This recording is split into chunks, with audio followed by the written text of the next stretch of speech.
I woke to the sound of machines changing rhythm. The steady beeping that had become my lullaby over the past 3 months suddenly accelerated, then stuttered into an irregular pattern that made my heart stop completely. My hand tightened around his before I could think. The platinum ring on my finger caught the dim light from the medical equipment, heavy and cold against my skin. Valentina's ring. My sister's ring. The lie I'd been wearing for 92 days straight. The digital clock on the wall read 4:23 a.m. I'd been dozing in the chair beside Lorenzo Ricci's hospital bed, my neck stiff from the awkward angle, my body exhausted from another night of keeping vigil over a man I barely knew. A man I was pretending to love. A man whose real fiancé was buried in a cemetery across town. Lorenzo's fingers twitched against mine. Just a small movement, barely perceptible, but after months of stillness it felt monumental. My breath caught in my throat as his eyelids flickered. "Nurse!" I called out, my voice cracking from disuse. "Someone get the doctor." The night shift nurse rushed in, her sensible shoes squeaking against the sterile floor. She moved with practiced efficiency, checking monitors and adjusting equipment while I sat frozen, unable to let go of his hand, even though every instinct screamed at me to run. This was the moment I'd been dreading. The moment when Lorenzo Ricci would wake up, and I'd have to look into his eyes and continue the most elaborate lie of my life. Dr. Patel entered next, followed by 2 other medical professionals whose names I'd learned but couldn't recall through my panic. They swarmed around the bed, their movements coordinated and calm in a way that made my own racing heartbeat feel even more chaotic. "Mr. Ricci, can you hear me?" Dr. Patel's voice was clear and authoritative. "If you can hear me, squeeze the hand you're holding." Lorenzo's fingers pressed against mine. The sensation traveled up my arm like electricity, equal parts relief and terror. "Good. That's very good." Dr. Patel continued his examination, shining a light into Lorenzo's eyes, asking questions that received no verbal response but small physical acknowledgments. Finger squeezes, slight head movements, the basic building blocks of consciousness returning after 3 months of darkness. I wanted to pull away, to give the medical team space to work, but Lorenzo's grip on my hand tightened whenever I tried to shift, even unconscious, even barely awake. Some part of him recognized the presence beside him and refused to let go. After what felt like hours, but was probably only 20 minutes, Dr. Patel stepped back. "He's coming out of it. The next few hours will be critical. We'll need to monitor him closely, but this is the best sign we've had since the accident. The accident. The sanitized word for the ambush that had killed my sister and nearly killed the man in this bed. The event that had shattered multiple lives and rebuilt mine into this precarious house of cards." Dr. Patel left to update his charts and alert the Ricci family. The nurses adjusted equipment one final time before retreating to give us privacy. And then it was just me and Lorenzo in the quiet pre-dawn darkness, his hand still holding mine, his chest rising and falling with increasing steadiness. His eyes opened slowly, struggling against the weight of medication and trauma. The color was exactly as I remembered from the photos I'd studied obsessively. Dark brown, nearly black in this lighting, with a depth that suggested intelligence and calculation. Eyes that had looked at my sister with love. Eyes that would look at me now expecting to see her. His lips moved, forming sounds that didn't quite become words. I leaned closer, my heart hammering so hard I wondered if he could hear it. "Val," the name emerged as barely more than a whisper, rough from months of disuse. The name that wasn't mine. The identity I'd stolen. The sister I'd buried. "I'm here," I said, because what else could I say? The lie had already been told. The family had made their choice, and I'd agreed to it because I'd been desperate, grieving, and convinced it would only be temporary. Just until he wakes up, they'd said. Just until he's stable.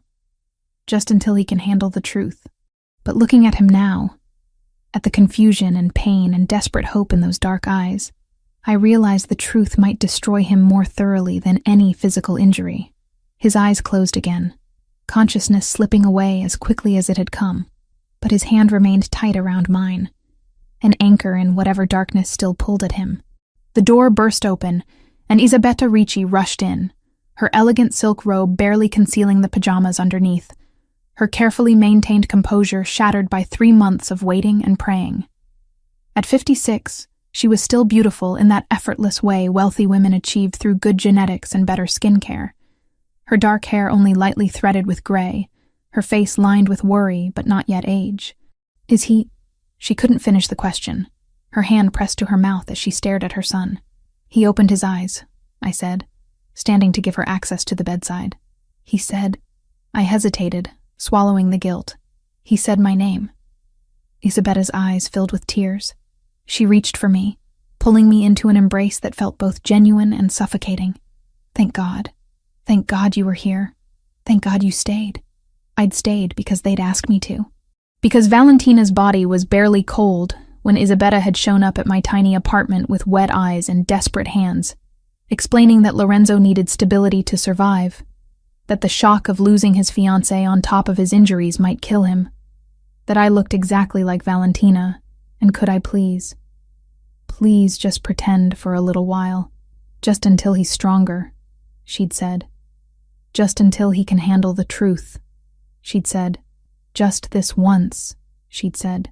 But once had turned into days, then weeks, then months, and now here I stood, wearing my dead sister's ring and accepting congratulations for a vigil I'd kept under false pretenses. You saved him, Isabetta whispered against my hair. By being here, by giving him something to fight for, you saved my son. The words should have felt like absolution. Instead, they felt like a noose tightening around my neck. Over the next 5 days, the hospital room became a revolving door of medical professionals, family members, and quiet moments where I sat alone with Lorenzo, watching him drift in and out of consciousness like someone learning to swim in shallow water. The neurologist confirmed no major brain damage. The physical therapist outlined an aggressive rehabilitation program. The psychiatrist suggested that memory issues and disorientation were normal after prolonged coma and would likely resolve with time. No one mentioned that sometimes people forget entire relationships. No one warned that he might not remember my sister clearly. No one prepared me for the possibility that my deception might work because Lorenzo's own mind was helping me lie. I wore the wine-colored uniform of a private nurse over my deception, a costume that gave me purpose and distance simultaneously. The hospital staff assumed I was family. The Ricci family knew better but played along, and Lorenzo, when he was conscious, simply accepted my presence the way someone might accept sunrise. Expected, natural, unquestioned. Anthony Ricci appeared on the second day, taking up residence in the corner of the room like a well-dressed shadow. At 32, he'd aged faster than his younger brother, the weight of helping run the family business, etching lines around his eyes and mouth that no amount of expensive grooming could erase. His light brown hair was carefully styled, his blue eyes sharp and assessing in a way that made me want to hide. He watched me, not obviously, not threateningly, but with the steady attention of someone conducting an inventory, checking boxes, looking for discrepancies. You're holding up well, he commented on the third day, his voice neutral as he sipped espresso from a cup that probably cost more than my rent. I'm doing what anyone would do, I replied, adjusting Lorenzo's blanket with hands that had learned to be careful around medical equipment. Most people would have left by now. His eyes tracked my movements. The shock, the trauma, the uncertainty. Most people wouldn't sit vigil for 3 months beside a hospital bed. My throat tightened. Was this a test? Did he suspect? I love him, I said, and the lie tasted like ash. Anthony nodded slowly, but something in his expression suggested he was filing the conversation away for later examination. Valentina always was devoted, even when things were difficult. I didn't know what things he meant. I didn't know the intimate details of my sister's relationship with Lorenzo, beyond what I'd gleaned from letters and photos and careful questioning of Isabetta. Every conversation was a minefield where one wrong step could expose everything. On the 5th night, everything changed. I was alone with Lorenzo when his eyes opened with a clarity that hadn't been there before. The hazy confusion of the previous days had burned away, leaving behind focused intelligence that made my stomach clench with fear. Valentina. His voice was stronger now, rough but functional. His hand found mine on the bed rail. You're really here. I'm really here, I confirmed, sitting in the chair I'd worn smooth over months of waiting. He studied my face with an intensity that felt like physical touch, his dark eyes moving over features that matched his memory. I'd been grateful, in a sick way, that Valentina and I had been identical twins. Different haircuts, different personalities, but the same face down to the placement of freckles and the curve of our lips. "What happened?" he asked. I remember pieces, glass, screaming, pain, but it's all fragmented. This was the story Isabetta and I had rehearsed, the official version that explained his injuries without revealing that Valentina had died beside him. "There was an ambush," I said carefully, keeping my voice steady. "We were at dinner at our favorite restaurant downtown. The triad hit the car on the way home. You protected me. You pushed me down when the shooting started."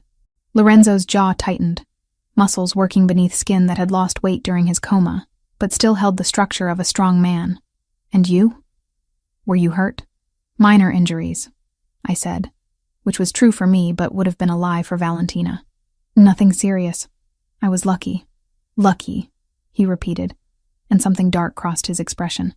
"We were attacked, and you call it lucky." "We survived," I amended. "That's what matters." His thumb traced circles on the back of my hand, a gesture that should have felt intimate but instead felt like he was testing the shape of my bones, confirming my reality. "How long?" 3 months, 1 week, and 4 days. He closed his eyes, processing. When he opened them again, there were tears gathering at the corners. "You stayed. Through all of it, you stayed. Where else would I be? Most people," he swallowed hard, "most people would have given up, would have assumed I wasn't coming back." My chest ached with guilt so profound it felt like drowning. This man was thanking me for a devotion that belonged to someone else, crediting me with a love I'd never earned. "You're worth waiting for," I said. And at least that part felt honest. Anyone who'd endured what he'd endured deserved someone's faith. We sat in silence for several minutes, his hand holding mine, both of us processing this new reality. Lorenzo was awake. The temporary deception I'd agreed to was about to become an active daily performance, and I had no idea how long I could maintain it before the weight of the lie crushed us both. "I need to tell the family," I said finally. "Your mother has been waiting to hear your voice." "Wait," his grip tightened. "Just give me a minute more. With you, before everyone else comes and it becomes chaos." So I stayed. And in that quiet moment before dawn fully broke, I memorized the feel of his hand around mine, the sound of his breathing, the way he looked at me like I was his entire world. Because soon, when he was stronger, when his memories were clearer, when the truth finally emerged, all of this would shatter, and I would be the one holding the pieces of something I'd helped destroy. On the 8th day after Lorenzo woke, Isabetta found me in the hallway outside his room. The private wing of the hospital was quiet, expensive, designed for families who could afford privacy alongside their suffering. She touched my shoulder gently, her fingers cold even through my uniform. "You're doing the right thing," she said quietly. "I know this is difficult. I know it's not what you signed up for. But Lorenzo needs this stability to recover properly." I looked at her, this elegant woman who'd orchestrated an elaborate deception to protect her son, and wondered if she understood the cost. What happens when he remembers? When his memory fully returns? Isabetta's expression flickered with something that might have been doubt before hardening back into resolve. By then he'll be strong. By then he'll be able to handle the truth. But right now, in this fragile state, the shock could set back his recovery by months. Or worse. "You're asking me to build a relationship on lies. I'm asking you to give my son time to heal." Her voice dropped to barely above a whisper. "Please, Lucia. For Valentina. Don't you think she'd want her sister to protect the man she loved?" That was the cruelest part of the manipulation. She was probably right. Valentina would have asked me to do exactly this. My sister had loved Lorenzo with a fierce completeness I'd envied from the safe distance of my own lonelier life. She would have moved mountains to protect him. So I was moving them for her. I nodded once, agreeing again to a deception that grew heavier with each passing day. Isabetta squeezed my shoulder in what I supposed was meant as comfort, then returned to her son's room where she could be the concerned mother without the burden of orchestrating lies. I stood alone in the hallway, the ring on my finger catching the harsh hospital lights, and wondered how far into the quicksand I could walk before I lost the ability to pull myself back out. 2 weeks after Lorenzo opened his eyes for the first time, the private medical wing of the Ricci mansion became his personal rehabilitation center. The family had spared no expense, converting an entire section of the East Wing into a state-of-the-art facility, complete with equipment that looked like it belonged in an Olympic training center rather than a private home. I watched from the doorway as Lorenzo attempted to lift a weight that probably weighed less than 5 pounds. His arm shook with the effort, muscles that had once been powerful now atrophied from months of disuse. Sweat beaded on his forehead, despite the climate-controlled comfort of the room. "Again," the physical therapist commanded, a stern woman named Patricia, who'd been hired specifically because she didn't coddle her patients. 10 more repetitions. Your body remembers how to do this." Lorenzo's jaw clenched as he pushed through another lift. I could see the frustration etched into every line of his face, the rage at his own weakness barely contained beneath a veneer of compliance. This was a man accustomed to control, to power, to bodies that obeyed his commands. Being trapped in flesh that betrayed him at every turn was perhaps worse than the coma itself. When Patricia finally called for a break, Lorenzo's eyes found mine across the room. There was something raw in his gaze, a vulnerability he probably hated anyone witnessing. "You don't have to watch this," he said, his voice rough. "It's not exactly inspiring." "I don't mind," I replied, moving closer. The wine-colored nurse uniform I'd continued wearing gave me an excuse to be present, a professional reason to hover. "You're doing better than you think. I can barely lift a child's toy without shaking. 3 weeks ago you couldn't open your eyes. Progress isn't always dramatic." He studied me for a long moment, and I fought the urge to look away. Valentina wouldn't have looked away. Valentina had been confident, unflinching, the kind of woman who met intensity with her own fire. I was learning to mirror that strength even when my instincts screamed to retreat. "Stay," he said finally. "If you're going to be here, make yourself useful." So I did. Patricia showed me how to support his arm during certain exercises, how to count repetitions, how to adjust his posture when it started to falter. The work was intimate in ways that made me hyper-aware of every point of contact between us. My hands on his shoulder, his breath against my neck when I leaned close to check his form, the heat of his body despite the cool air. We were building something, but it wasn't love. It was a careful architecture of trust constructed on unstable ground, and I knew with sick certainty that when the foundation eventually gave way, the collapse would bury us both. The days settled into a rhythm that felt both comfortable and dangerous. Mornings began with breakfast in the formal dining room, the Ricci family gathering around a table that could have seated 20, but felt intimate with just the 5 of us. Lorenzo, Isabetta, Anthony, myself, and occasionally Lorenzo's Uncle Vincent, who handled the family's legitimate business interests. I'd memorized details about Valentina's life with obsessive thoroughness, but breakfast conversations still terrified me. Inside jokes I didn't understand. References to events I hadn't attended. The constant fear that someone would mention something specific and expect me to remember details I'd never known. "Do you remember the last time we were all together like this?" Isabetta asked one morning, passing a basket of fresh pastries. "Before the accident, at Anthony's birthday dinner?" My mind went blank. I had no idea what had happened at Anthony's birthday dinner. I didn't know if Valentina had given a speech or gotten drunk or argued with someone. The gap in my knowledge yawned like a chasm. "Feels like a lifetime ago," I said carefully, hoping the vague response would suffice. Lorenzo reached for my hand under the table, squeezing gently. "We're making new memories now. That's what matters." The relief that flooded through me felt like betrayal. He was protecting me from scrutiny without realizing I needed protection. His kindness made the deception worse. Anthony watched the exchange with unreadable eyes. He'd been doing that more frequently, observing interactions with the focus of someone solving a puzzle. I couldn't tell if he suspected something, or if this was simply his nature. The older brother who'd learned to be cautious in a world where trust could be weaponized. Afternoons belonged to physical therapy. Patricia came for the formal sessions, but Lorenzo pushed himself beyond the scheduled hours, determined to reclaim his strength through sheer force of will.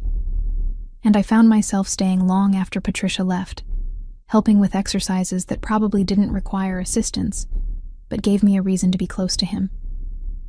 During the third week, something in Lorenzo snapped. He'd been attempting to do push-ups, a modified version that Patricia had demonstrated, but his arms gave out halfway through the third repetition. He crashed to the mat with a grunt of frustration that rapidly escalated into rage. Before I could react, he was on his feet and punching the wall with his right hand, the impact echoing through the room like a gunshot.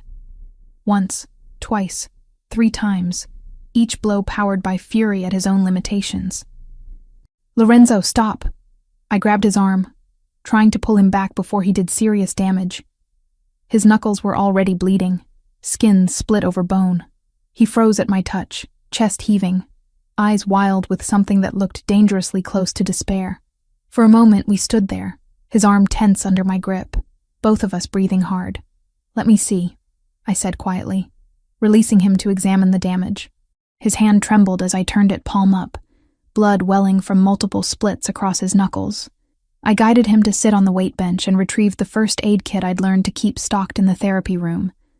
Gauze, antiseptic, bandages, the supplies of damage control. He watched in silence as I cleaned the wounds with careful efficiency, dabbing away blood with gauze soaked in antiseptic. The alcohol must have stung, but he didn't flinch, didn't make a sound.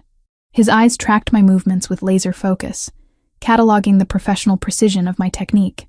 "You're good at that," he observed. "Too good for someone who's never had medical training." My heart stuttered, but I kept my hands steady. "I learned after the accident. I wanted to be prepared in case..." I trailed off, letting implication fill the gap. "In case you got hurt again. In case I needed to help you." The lies were becoming easier to tell, which terrified me more than the awkward fumbling had. "Prepared," he repeated, and I couldn't tell if he believed me or was simply choosing to accept the explanation. "You've thought of everything." Someone had to. I wound clean gauze around his knuckles with practiced care, securing it with medical tape. "Your physical therapist would kill me if I let you damage yourself before she could push you properly." The corner of his mouth lifted in something that wasn't quite a smile. "My physical therapist is terrifying. She's effective. Same thing in her profession." He flexed his bandaged hand experimentally, testing the wrap. "Thank you for not lecturing me about the stupidity of punching walls." Would it have helped? No. Then why waste both our time? I began repacking the first aid kit, needing something to do with my hands that didn't involve touching him. The intimacy of treating his injury had left me feeling exposed, like I'd revealed something I couldn't name. "Valentina." His voice stopped me mid-motion. I turned to find him watching me with an expression I couldn't decipher. "I know this isn't what you signed up for. Taking care of an invalid, sitting through hours of pathetic attempts at physical therapy, watching me have breakdowns over things that should be simple. You could leave. You have my family's support, access to resources. No one would blame you for needing distance." The offer was genuine. I could hear it in his voice, see it in the careful way he held himself, as if bracing for rejection. And the cruelest part was that Lucia could have left, could have walked away from this elaborate deception and rebuilt her own quiet life. But Valentina, the woman he thought I was, would never abandon him. "I'm not going anywhere," I said, and meant it even though the promise bound me more tightly to the lie. "You think this is the hardest thing I've ever done? Lorenzo, I watched machines breathe for you for 3 months. This is nothing." Something in his expression cracked, vulnerability bleeding through the careful control. "I don't deserve you." The words hit like a physical blow. He was right, but not in the way he meant. I was the thing he didn't deserve, the poison disguised as medicine, the betrayal wearing his fiancé's face. "Let's agree to disagree on that," I managed, forcing lightness into my tone. "Now, do you want to try those push-ups again, or should we call it for today?" Again. The determination was back, burning away the momentary weakness. I'm not ending on failure. So we worked through another set, and then another, until exhaustion finally forced him to admit defeat. But there was satisfaction in that exhaustion, the knowledge that he'd pushed himself to a genuine limit, rather than giving up when it became uncomfortable. The evenings were mine alone, stolen hours after the family retired to their separate wings of the mansion. I'd lock myself in the guest room that had become my prison and my sanctuary, spreading photos and letters across the bed like evidence in an investigation. Valentina smiled up at me from a dozen different moments. At a charity gala, wearing a dress the color of blood, on a beach somewhere tropical, her hair wild with wind and sea spray. Pressed close to Lorenzo in what looked like a restaurant, both of them laughing at something outside the frame. I studied each image like a religious text, memorizing not just her face, but the way she held herself, the tilt of her head when she smiled, the way her hand rested on Lorenzo's arm, casual and possessive, the confidence that radiated from her in waves, the certainty of a woman who knew exactly who she was and what she wanted. I practiced her laugh in the mirror, the way she threw her head back and let joy escape without restraint. So different from my own quiet amusement, the muted responses I'd learned growing up as the quiet twin, the shadow, the one who took up less space. The videos were harder. Isabella had given me access to her personal collection, dozens of clips from family gatherings and private moments. I watched Valentina navigate these interactions with effortless grace. She touched people when she talked to them, her hand on their shoulder or arm, creating instant intimacy. She wore her nails long and painted them dark red, almost burgundy. She moved through rooms like she owned them, never hesitating, never second-guessing. I trimmed my nails to match hers, and bought 3 bottles of nail polish in slightly different shades of burgundy before finding the exact color. I practiced her gestures until my shoulders ached, forcing myself to reach out and touch invisible people in ways that felt invasive and wrong for someone as introverted as me. I was becoming someone else, shedding my own personality like an ill-fitting coat and wrapping myself in my dead sister's skin. And the most terrifying part was how natural it was starting to feel. On the morning that Isabella appeared with the wedding dress, I was having coffee in the breakfast room, reviewing my mental notes about an upcoming dinner with Lorenzo's business associates. I'd managed to learn the basics: who hated whom, which alliances were fragile, what topics to avoid in polite conversation. Lucia, Isabella's voice made me look up. She stood in the doorway holding a garment bag that looked expensive even covered. I thought, now that Lorenzo is recovering so well, perhaps we could begin thinking about the wedding again. The wedding, the ceremony that Valentina had been planning when she died, the future that was supposed to be hers. My stomach turned to ice. I'm not sure Lorenzo is strong enough for wedding planning yet. Not planning, just reconnecting with the dream. Isabella moved into the room with the careful steps of someone approaching a skittish animal. This is the dress Valentina chose. I thought maybe you'd like to try it on, see if it still fits. We could have it altered if needed. The dress inside the bag was exactly what Valentina would have chosen. Champagne silk with French lace overlay, elegant without being ostentatious, the kind of dress that whispered wealth rather than shouting it. The construction alone probably cost more than I'd earned in the past year, working 2 jobs while Valentina lived her elevated life. It's beautiful, I managed, the words sticking in my throat. Will you try it? Isabella's eyes were hopeful, eager, seeing only the happy ending she'd orchestrated through deception. Just for me. Just to see. I couldn't refuse without raising suspicion. Couldn't explain that putting on my dead sister's wedding dress felt like desecration, like wearing grave clothes stolen from a corpse. So I took the garment bag and retreated to my room with promises to show her later. I hung the bag in the closet and stared at it for 20 minutes before my stomach rebelled completely. I barely made it to the bathroom before vomiting, my body rejecting the lie with more honesty than my mouth could manage. The dress stayed in the closet. When Isabella asked later, I told her it brought back too many memories of the accident, too much trauma associated with wedding planning when we'd nearly lost everything. I needed more time. She accepted the explanation with sympathy, storing the dress away without argument. But I caught Anthony in the hallway afterward, his lean frame propped against the wall, in a pose that was too casual to be coincidental. "Difficult day?" he asked, his blue eyes tracking my movements with uncomfortable precision. The dress was overwhelming, understandable. Trauma changes people, changes how they relate to memories, to objects, to plans they made before everything fell apart. He paused, and something in that pause felt weighted, Sometimes those changes are so profound that the person who emerges isn't quite the same as the person who went in. My pulse kicked up. Was he suggesting something specific, or simply making conversation? I'm still me, I said carefully. Just adjusting. Of course. Anthony pushed off the wall.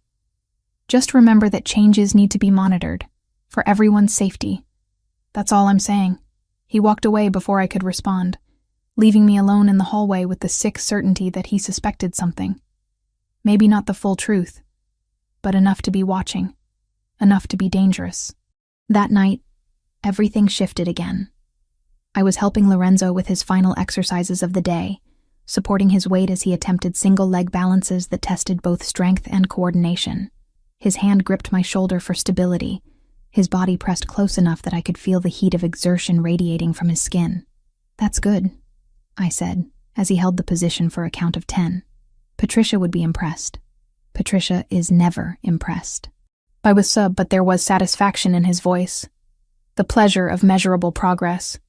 When he finally lowered his foot back to the ground, he didn't immediately release his grip on my shoulder. We stood there in the quiet therapy room, closer than necessary, his breathing still elevated from the exercise. Lucia. He rarely used my first name, usually opting for pet names or nothing at all. Hearing it now felt significant. "Can I ask you something?" "Of course." "Do I seem different to you?" "Since waking up?" The question caught me off guard. "Different how?" "I don't know. That's why I'm asking." His hand slid from my shoulder but didn't go far, settling at the curve of my waist instead. "The doctors say some memory issues are normal, that certain details might be hazy, but it feels like more than that sometimes. Like I'm seeing things with new eyes, and not sure if the newness is because of the coma, or because the things themselves have changed." My heart hammered against my ribs. "What kinds of things?" "You." His thumb traced a small circle against my hip through the fabric of my uniform. "The way you move. The way you talk. Small things that don't match my memories but could just be time distorting everything." This was dangerous territory. I needed to redirect before he started cataloging specific discrepancies. 3 months is a long time. We've both been through trauma. Maybe we're both different now. He considered this, his dark eyes searching my face for something I couldn't name. Maybe, or maybe I'm finally seeing clearly for the first time. Before I could process what that meant, he leaned in and pressed his lips to mine. The kiss was brief, tentative, a question rather than a statement. His mouth moved against mine with careful uncertainty, testing boundaries and reactions. I froze for a critical second, before remembering that Valentina would have kissed him back, would have met his uncertainty with confidence. So I responded, my lips parting slightly, one hand coming up to rest against his chest, where I could feel his heart beating as rapidly as my own. The kiss deepened fractionally before he pulled back, his expression unreadable in the dim lighting of the therapy room. "Sorry," he said, though he didn't look particularly sorry. I should have asked first. "You don't need permission to kiss your fiancé." The words came out steady despite the chaos in my chest. This was my first kiss with Lorenzo Ricci, but for him, it should have been one of hundreds, thousands, a familiar act rather than an exploration. It felt like I did. His hand was still on my waist, warm and grounding, like we're starting over somehow. Maybe we are. Maybe that's not a bad thing. He nodded slowly, processing. When his hand finally dropped and he stepped back, I saw calculation behind his eyes, thoughts moving in patterns I couldn't track. He was filing this moment away, adding it to whatever internal database he was building. Testing me, I realized. He'd been testing to see if the kiss felt right, if my responses matched his memories, if the woman standing in front of him was the same one he'd planned to marry. And I had no idea if I'd passed or failed. 6 weeks after Lorenzo opened his eyes in that hospital bed, he moved through the mansion's gym with a fluidity that seemed impossible for someone who'd spent 3 months in a coma. The doctors called it remarkable. Patricia called it stubborn determination overriding medical science. I called it terrifying, because the stronger Lorenzo became physically, the sharper his mind grew, and a sharp mind was dangerous when it started noticing inconsistencies. "Your form is improving," I observed from my usual position near the weight bench. watching him complete a set of pull-ups that would have been impressive for anyone, let alone someone still technically in recovery. He dropped to the ground with barely a grunt, reaching for the towel I'd learned to keep ready. Muscle memory is a strange thing. My body remembers what to do even when my conscious mind doesn't. There was something weighted in that statement, an undercurrent I couldn't quite identify. Lorenzo had been making comments like that more frequently, observations about memory and recognition that felt like tests I didn't know how to study for. The mind heals slower than muscle, I offered, handing him a water bottle. Give it time. Time. He took a long drink, his eyes never leaving mine. Everyone keeps telling me to give things time. As if waiting long enough will make the pieces fit together the way they're supposed to. My stomach tightened, but I kept my expression neutral. Are the pieces not fitting? Some are. Some aren't. I can't tell yet if it's because the puzzle changed or because I'm trying to force the wrong pieces into place. Before I could formulate a response that didn't sound defensive, his phone buzzed with an incoming message. He glanced at the screen and his entire demeanor shifted, the introspective man disappearing behind the mask of a businessman with decisions to make. I have a meeting in an hour, he said, already moving toward the door. Russian suppliers. Anthony wants me present even though he's been handling them fine without me. Do you need anything? The question came automatically. Part of the role I'd been playing for so long it was becoming reflex. Just be there. He paused in the doorway.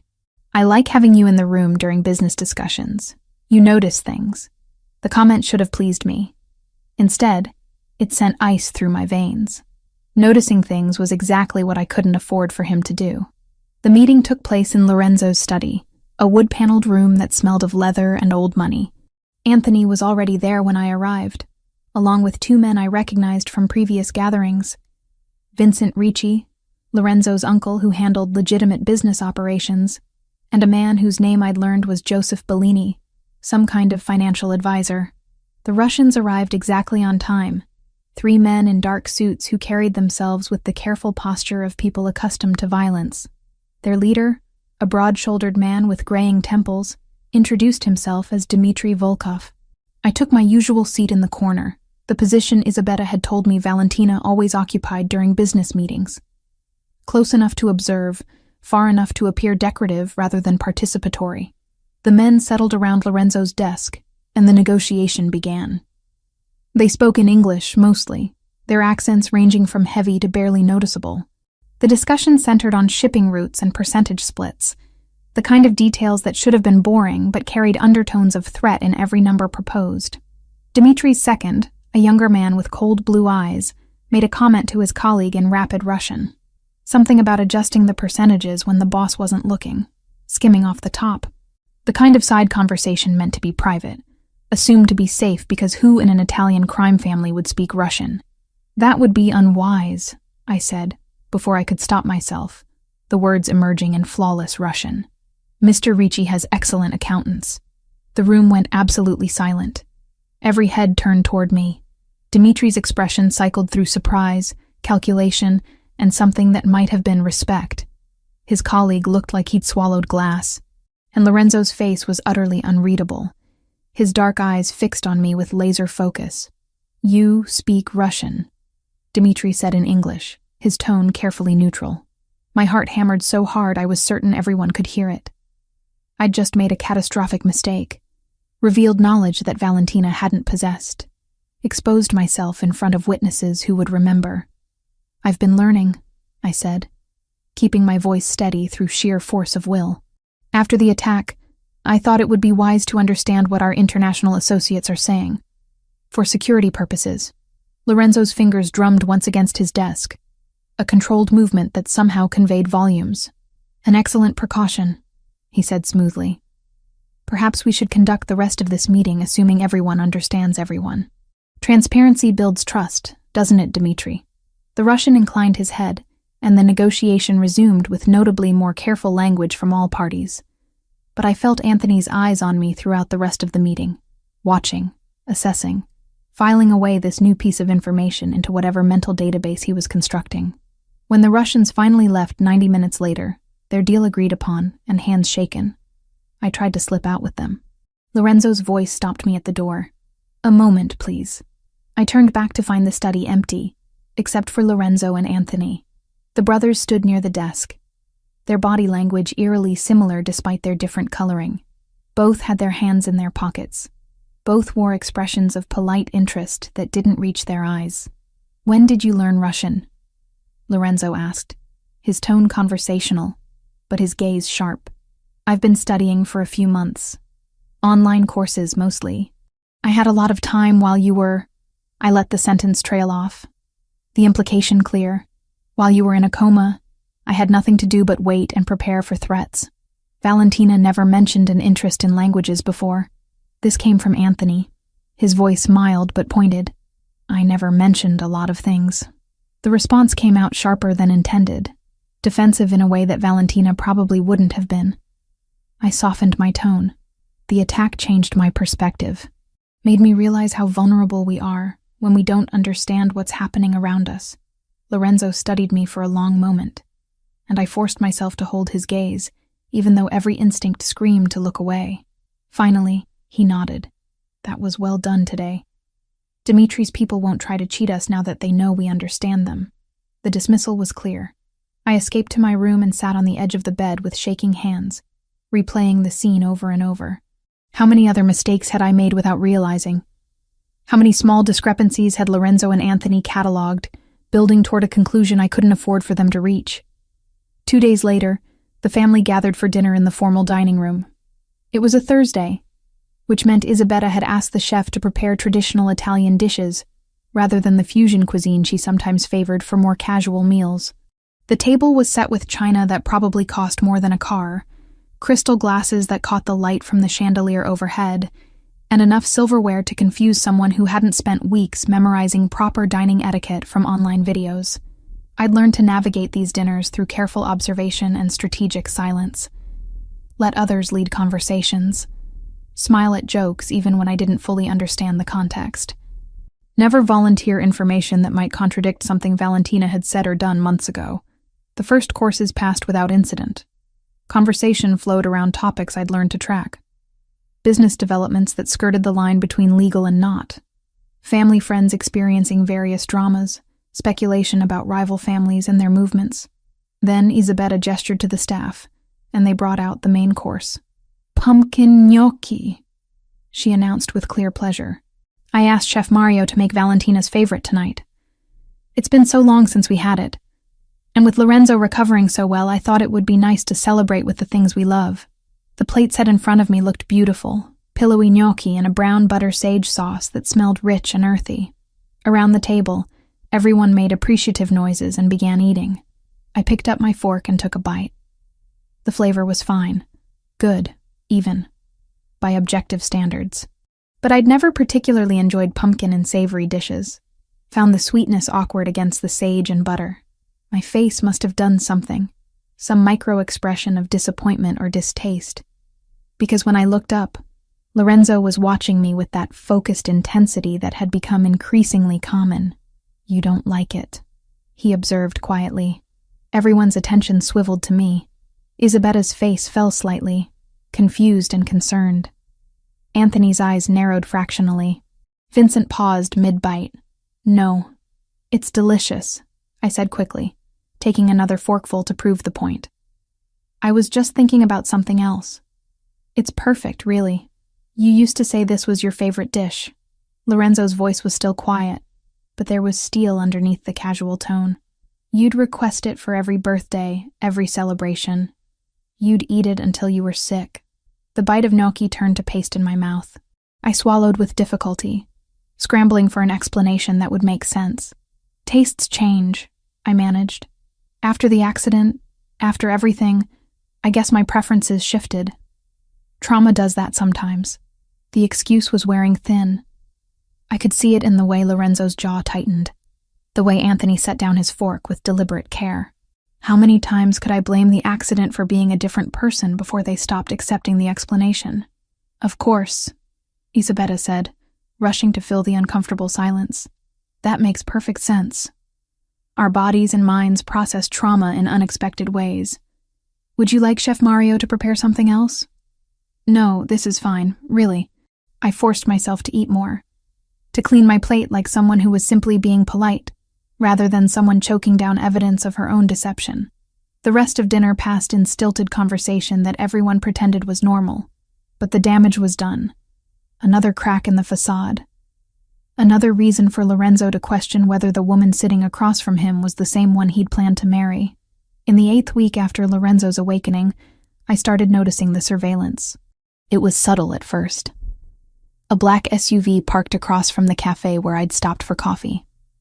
The same vehicle idling near the boutique where I'd gone to pick up alterations on one of Valentina's dresses that didn't quite fit my slightly different proportions. A glimpse of it in my rearview mirror on the drive back to the mansion. By the 3rd sighting, I was certain. Someone was following me. My first thought was the triad. Some delayed retaliation for the attack that had put Lorenzo in a coma. But the surveillance felt too obvious, too consistently visible. If they wanted to hurt me, they wouldn't advertise their presence, which meant it was someone else.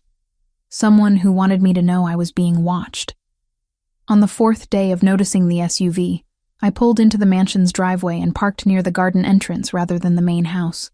I waited, counting seconds, until the black vehicle rolled to a stop just outside the property gates. Then I got out and walked directly toward it. The driver's window rolled down as I approached, revealing Anthony's carefully neutral expression. He sat behind the wheel himself rather than using a driver, which somehow made the whole thing worse. This wasn't delegated surveillance. This was personal. "Are you planning to follow me everywhere?" I asked, keeping my voice level despite the anger and fear churning in my gut. "Just conducting due diligence." He turned off the engine and stepped out of the vehicle, his tall frame unfolding with casual grace. Standard security protocol after an attack like the one you and Lorenzo survived. "We've been monitoring everyone close to the family. For 8 weeks? For as long as necessary." He leaned against the SUV, the picture of relaxation except for his eyes, which missed nothing. You'd be surprised what people reveal when they think they're alone. The threat was barely veiled. "What exactly are you looking for?" Anthony smiled, but it was the kind of smile that made my blood run cold. Inconsistencies, gaps, anything that doesn't quite fit the pattern we expect. "And have you found any?" The question was a risk, but I needed to know how much he'd discovered. "Let's not play games, Lucia." The use of my real name hit like a physical blow. "I know. I've known since the 2nd week Lorenzo woke up. I hired an investigator the day after he regained consciousness, standard procedure for protecting the family from potential threats or infiltration. It took him 72 hours to confirm what I'd already suspected." My legs threatened to give out. I locked my knees, refusing to show weakness even as my entire world tilted. "What did he confirm?" "That Valentina Moretti died in the accident. That her twin sister, Lucia Moretti, was convinced by my mother to assume her identity. That this entire charade has been orchestrated by my family to protect Lorenzo during his recovery." He pushed off from the SUV, closing the distance between us. "I know everything." "Then why haven't you told him?" My voice came out steadier than I felt. "Because my brother just came back from the dead." Anthony's expression hardened. "Because piling the death of his fiancée on top of 3 months in a coma might actually break him in ways physical therapy can't fix. Because despite the lie you're living, I believe your presence has helped his recovery. But I can't let this continue indefinitely." He pulled out his phone, tapped something, then showed me the screen. It was a calendar, with a date circled 2 weeks from now. Lorenzo will be medically cleared for full activity by this date. No more physical restrictions, no more cognitive concerns, no more excuses about trauma and healing. When he reaches that point, he deserves the truth. My throat closed around words I couldn't form. "You have 2 weeks, Anthony continued, pocketing his phone. 2 weeks to find the courage to tell him yourself, to control how the revelation happens, to at least give him the respect of honesty from someone he trusts. If you don't," he let the sentence hang, the implication clear. "You'll tell him. I'll tell him everything. And Lucia?" He waited until I met his eyes. "It will be kinder coming from you. More controlled, less catastrophic. I'm giving you a chance to do the right thing. I suggest you take it." He got back in the SUV and drove through the gates, leaving me standing alone in the driveway with the weight of a deadline crushing down on me. 2 weeks. 14 days to figure out how to confess the unconfessable. How to tell a man who'd trusted me that everything about our relationship was built on lies. How to explain that the woman he loved was dead, and I'd been wearing her life like a costume. That night, I locked myself in my room and tried to write a confession. The words wouldn't come. Every sentence I started sounded wrong, inadequate, impossible to say out loud without destroying everything. I tried again the next night, and the next, filling pages with false starts and crossed-out attempts, none of them capturing the enormity of what I'd done, or finding a way to frame it that didn't make me sound like a monster. During the day, I continued the performance, sitting through meals with the family, helping Lorenzo with exercises he barely needed assistance with anymore, playing the role of devoted fiancé to a man who was starting to look at me like I was a puzzle he was very close to solving. Because Lorenzo was watching me now with the full force of his considerable intelligence. Every gesture I made, every word I chose, every reaction to familiar situations was catalogued and analyzed. I could see him building his case, assembling evidence toward a conclusion I couldn't let him reach on his own. The deadline Anthony had given me ticked down like a bomb. 12 days. 10 days. 8 days. And still, I hadn't found the words that would end this without destroying him. In the 9th week after his awakening, during an evening where we sat together in the library reviewing business reports he'd asked me to help with, Lorenzo closed the folder in front of him and turned to face me fully. "You're afraid of something," he said without preamble. "I've been watching you, and there's fear in everything you do. The way you hesitate before answering questions. The way you study me when you think I'm not looking. Like you're waiting for something terrible to happen." My heart stopped. The attack left scars. Invisible ones, but they're there. This isn't trauma from the attack. This is something else. He reached out and took my hand, his grip gentle but inescapable. "Talk to me. Whatever it is, we can handle it together. But I can't help if you won't let me in." The irony was devastating. He was offering support for the very deception I was perpetrating against him, promising to help me through a crisis that he was the center of. "It's complicated," I whispered, because that at least was true. "Then uncomplicate it. We have time." But we didn't. The clock was running out, and when it hit 0, everything I'd built with lies would come crashing down around both of us. 10 weeks after Lorenzo opened his eyes in that hospital bed, Anthony found me in the garden at dusk. The air smelled of jasmine and the expensive fertilizer the groundskeepers used on the roses. I'd been sitting on a stone bench for over an hour, trying to gather courage I didn't possess. "He knows," Anthony said without preamble, settling beside me with the controlled movements of someone delivering bad news. "I told him 3 days ago." My entire body went cold. "What?" "Lorenzo came to me with plans to take you to the apartment tomorrow. The one he shared with Valentina. He was setting up an elaborate test, something designed to catch you in undeniable proof of the deception." Anthony's blue eyes held no sympathy, only pragmatic assessment. I couldn't let him find out that way. Not in a moment designed for maximum pain. So I told him first. "You said I had 2 weeks. The accusation came out broken, strangled. I said you had until he was medically cleared. But when I saw what he was planning, I made a judgment call." He stood, brushing invisible dust from his trousers. "He's still taking you to the apartment tomorrow. He wants to hear it from you. Wants to see if you'll keep lying even when he's giving you the chance to confess. Consider it a final mercy." He walked away, leaving me alone with the jasmine and the certainty that tomorrow would destroy everything. I didn't sleep that night, couldn't eat breakfast the next morning. My hands shook so badly I had to clasp them together to hide the trembling when Lorenzo appeared in the doorway of my room at 10 o'clock. "Ready?" he asked, his voice perfectly neutral. His dark eyes revealed nothing. No anger or pain or accusation, just carefully controlled emptiness. "Lorenzo, I need to tell you something before we go." "Tell me there." He turned without waiting for my response, assuming I would follow. And I did. Because what choice did I have? The confession would happen regardless. Better to control the location than let it spill out in the mansion's hallways where anyone might overhear. The drive into Manhattan took 40 minutes through morning traffic. Lorenzo drove himself, something he'd only recently been cleared to do, handling the expensive car with the same controlled precision he applied to everything. We didn't speak. The silence stretched between us like a living thing, heavy with everything unsaid. The apartment building was exactly what I'd expected. Luxury high-rise in a neighborhood where the monthly maintenance fees probably exceeded my annual income from before all this started. The doorman greeted Lorenzo by name, with the kind of deference reserved for residents who tipped well and commanded respect. The elevator ride to the 15th floor felt eternal. I watched the numbers climb, each floor bringing us closer to the moment when everything would shatter. Lorenzo stood beside me with his hands in his pockets, close enough that I could smell his cologne, the same scent I'd grown accustomed to over months of proximity. Cedar and something darker, more complex. A smell I'd probably always associate with this particular kind of dread. The apartment door swung open on silence. Floor-to-ceiling windows dominated the far wall, offering views of the city that would be stunning if I had any capacity to appreciate them. The space was modern, clean-lined, decorated with the kind of taste that came from either professional designers or people raised with money.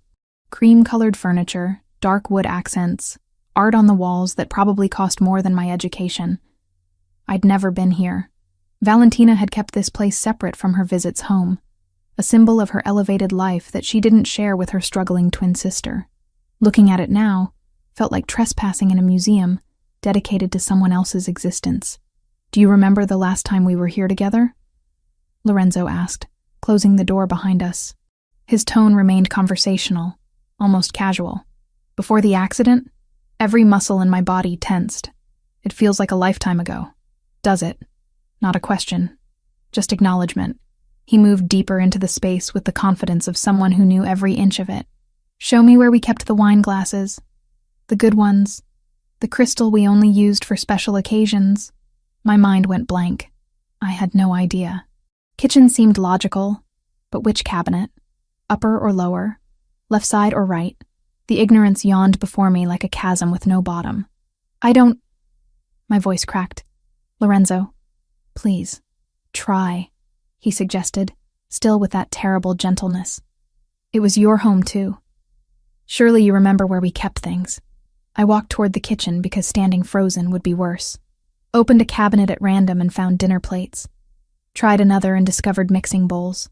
Lorenzo watched from the doorway, his expression unchanging as I fumbled through my own ignorance. "They're in the upper cabinet beside the sink," he said finally. "You picked them out yourself."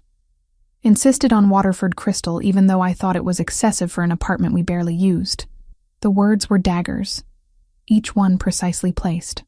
I abandoned the cabinets and turned to face him, my back pressed against the counter like it could provide support my legs no longer could. "The guest bathroom," he continued, moving to lean against the opposite counter.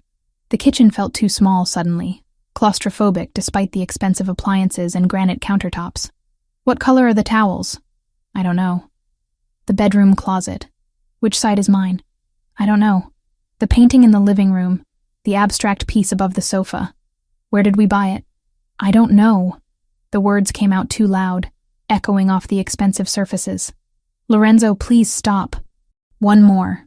He pulled out his phone, tapped something, and music filled the apartment. Jazz, old school, the kind that felt intimate and melancholy. "This song, do you remember it?" I shook my head, tears already gathering in my eyes. "We danced to it right there in the living room the night I proposed. You were barefoot because you'd kicked off your heels at dinner. You stepped on my foot 3 times and laughed every time. When the song ended, you said yes." His voice never rose, never broke. The control was somehow worse than shouting would have been. "Do you remember any of that?" "No." The confession emerged as barely more than a whisper. Lorenzo turned off the music. The silence that replaced it felt apocalyptic. He moved to the cream sofa and sat with deliberate care, gesturing to the chair across from him like we were about to have a civilized conversation, rather than watch my entire world collapse. "Sit down, Lucia." The use of my real name made my knees give out. I collapsed into the chair more than sat, my hands gripping the armrests like they were the only solid things in a dissolving reality. "Anthony told me 3 days ago," Lorenzo said, his dark eyes finally showing emotion. Pain, anger, betrayal, all carefully controlled but visible beneath the surface. He'd hired an investigator the week I woke up. Standard security protocol. Found out the truth within days. But he kept it quiet because he was trying to protect me. Give me time to heal before hitting me with more trauma. Lorenzo, let me finish. The command was quiet but absolute. 3 days ago, Anthony came to me because he realized I was planning this exact scenario, bringing you here to prove what I'd already started to suspect. He decided it would be less cruel to prepare me first, to give me time to process before confronting you. So I've known for 3 days that my fiancé died in the accident, that her twin sister has been impersonating her for months, that my entire family conspired to lie to me about the most fundamental truth of my life. Each sentence hit like a physical blow. I doubled over in the chair, sobs tearing from my chest before I could stop them. I'm sorry. I'm so sorry. I never meant, tell me everything. His voice cut through my breakdown with surgical precision. No more lies. No more half-truths. Everything. So I did. Through tears and gasping breaths, I confessed it all. How Isabetta had come to me 2 weeks after the accident, when Valentina's body was barely buried. How she'd explained that Lorenzo needed stability to survive, that the shock might kill him or set back his recovery permanently. How she'd convinced me it would be temporary, just until he woke up, just until he could handle the truth. I told him about studying photos and videos until my eyes burned, about practicing Valentina's laugh and gestures and the way she moved through rooms, about the terror of every meal, every conversation, every moment when someone might reference something I didn't know, about the wedding dress I couldn't bring myself to try on, about falling asleep each night, drowning in guilt. I never wanted to hurt you. I finished, my voice wrecked from crying. I thought it would be days, maybe a week or 2. I never imagined it would go on this long. Never thought I'd end up caring about you while wearing my dead sister's face. Lorenzo sat motionless throughout the entire confession, his expression carved from stone. When I finally fell silent, he didn't speak immediately. The pause stretched until I wanted to scream just to break it.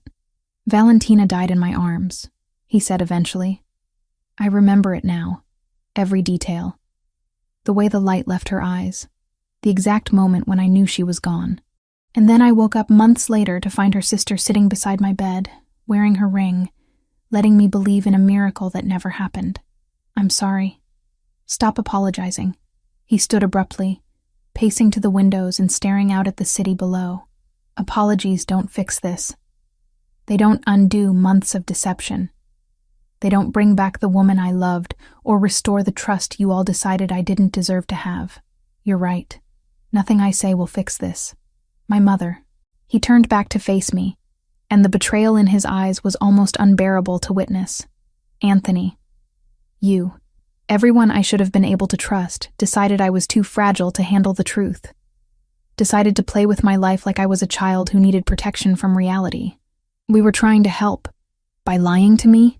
His control finally cracked, anger bleeding through in his raised voice. By letting me believe my fiancé survived when she's been dead this entire time? By making me fall for a ghost wearing stolen skin? The accusation hung between us. I'd known this moment would come eventually, but experiencing it was worse than any nightmare I'd imagined. Because he was right. Everything he said was completely, devastatingly right. Get out. The words were quiet again. Bled of emotion, exhausted rather than angry. Go back to the mansion, pack your things, and get out of my life. I don't want your apologies. I don't want your explanations. I just want you gone. I stood on shaking legs. Lorenzo, now. He turned back to the window, dismissing me without another glance. Before I say something we'll both regret more than we already do. The drive back to the mansion was a blur. I don't remember traffic or stoplights or anything beyond my hands gripping the steering wheel and the taste of tears I couldn't stop. The security gates opened automatically, recognizing my car, unaware that I was about to be exiled from the sanctuary they protected. I parked and walked straight to my room, moving on autopilot, pulled my single suitcase from the closet and started throwing in the few possessions that actually belonged to me. Most of the clothes I'd been wearing were Valentina's, altered to fit my slightly different proportions. I left them hanging where they'd always belonged, returning borrowed things to their proper owner's ghost. The sound of the door opening made me turn. Isabetta stood in the doorway, her elegant composure cracked by obvious distress. She'd been crying, I realized. Mascara smudged beneath her eyes, her carefully maintained appearance disheveled in a way I'd never seen. "Lucia, wait." She moved into the room, hands reaching toward me in